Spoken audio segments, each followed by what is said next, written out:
Welcome to Life with Vampire. My name is Judith Adams, and on today's episode we are talking about identity.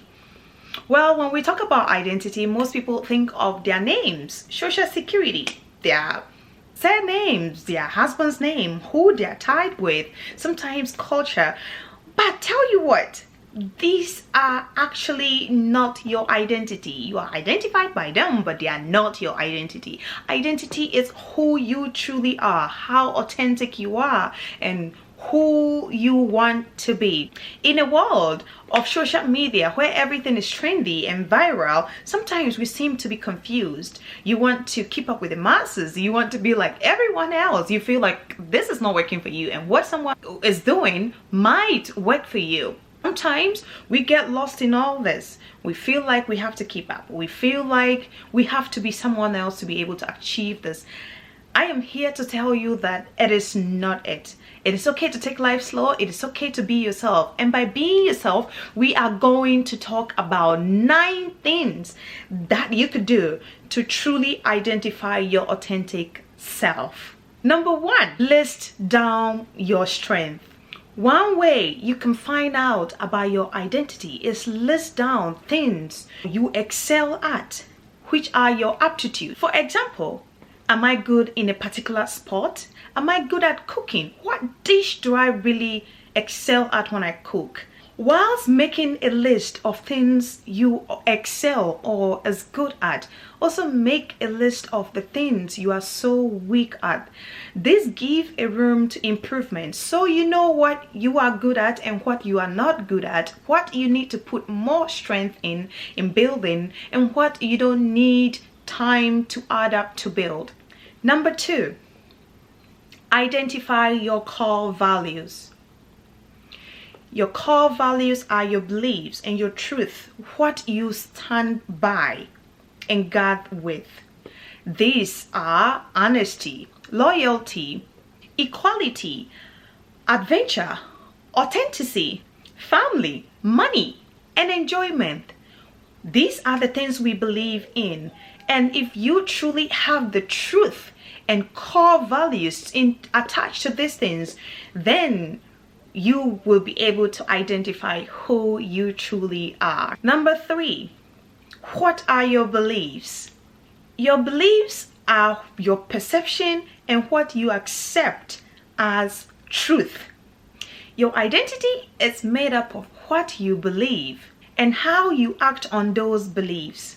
This affects the way you live your life, the way you react to your environment, and the way you approach your relationships. It also affects your values, your goals, any plans you have for your life. Identifying your beliefs may also help you let go of what is hindering or holding you back of the dream life you have for yourself because of our thoughts and pattern, what we believe in. Believing things like, I am too young, I am too old, I am not made for this, I will never be able to find love, I do not have the skills, this job is not for me. They are all beliefs we've made up in our heads that would hinder our growth. Number 4, meditate. When I say meditate, this simply means that spend time with yourself, listen to yourself. When you are alone, all by yourself, you can be able to hear your thoughts, the way you want things done. You can be able to hear just you and you alone. When you have everybody around you, at the end of the day, this goes this way and that talks and that talks and that talks. You have all these things to put into your brain, and sometimes we end up not even listening to ourselves. So meditate, spend time with ourselves where we are the center of the situations, where it's just us and us alone, listening to ourselves and nothing else. Number 5, practice mindfulness and awareness. When we are mindful of ourselves and of others, we help build better relationship and a better environment around ourselves. You are aware of situations, you are aware and have great intentions with whatever your interactions and daily habits are to yourself and to other people. Number 6, know who you are. In a world where everything is thrown at us to behave a certain way, to be accepted, Get to know who you truly are. What makes you you? What makes you dress the way you want to dress? What makes you do the things you do? If you know this about yourself, no one can change your perception. No one can push onto you what they want you to do or who they want you to be. You could just be your authentic self. And this boils down to point number 7. Point number 7. Journal for your reflection of the past and of the future.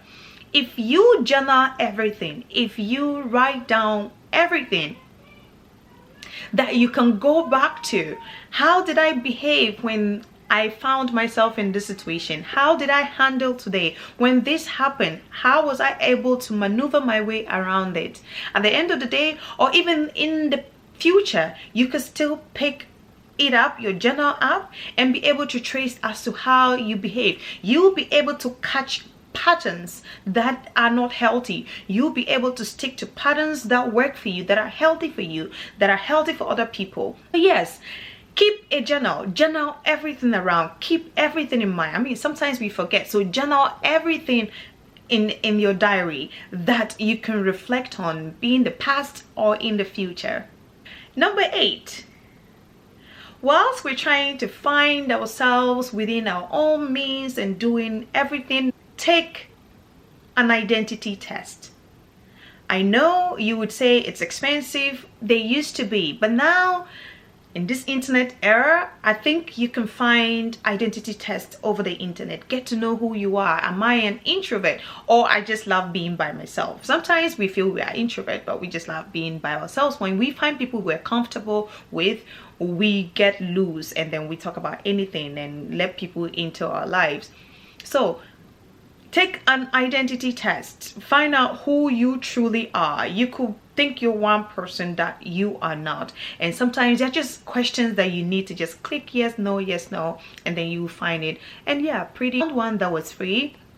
So you could go on the internet and search, and you could find a lot of identity tests you might be able to use. And this brings us to the last point, number 9. Get help. When I say get help, it doesn't mean that you have to go to someone and say help me and this. No, get a book and a paper, or just get a one-on-one conversation. It could be your parents, your close friends, your close relatives, and ask them, how do I behave? Do you think I'm highly tempered? Do you think I handle this right? Why do I behave this way? And sometimes I encourage talking to parents. Why do I behave this way? Because sometimes there are childhood things that happened that you might not know that led to a pattern that you might not know. It could be a way of life your family had that you adopted that you don't even know, but because like you've lived within it for a long time, you can't just tell.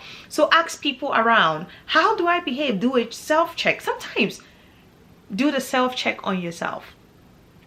Ask yourself, am I even proud with the way I handled this situation? Was I supposed to handle it this way? Is this me? Is this not me? But I would say that the reflection of you onto others is the best when you are asking for help or asking them to help you find yourself. Mind you, I am not saying that you should let them impose onto you who they think you are. Just ask them for their honest opinion as to who they think, and they thinking about it does not mean that that is you. So just ask them. It could be a spouse. How do you think I am? Who do you think I am? Do you think I'm good at this? Do you think I should keep up with this? Do you think I should not? And you'll be able to find yourself.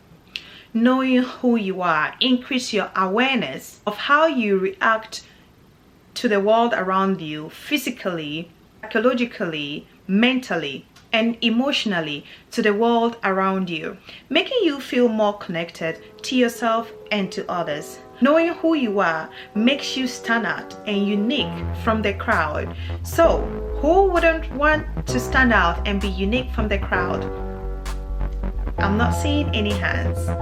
Work on yourself, be unique, stand out. I appreciate you a lot, and thank you for watching this video.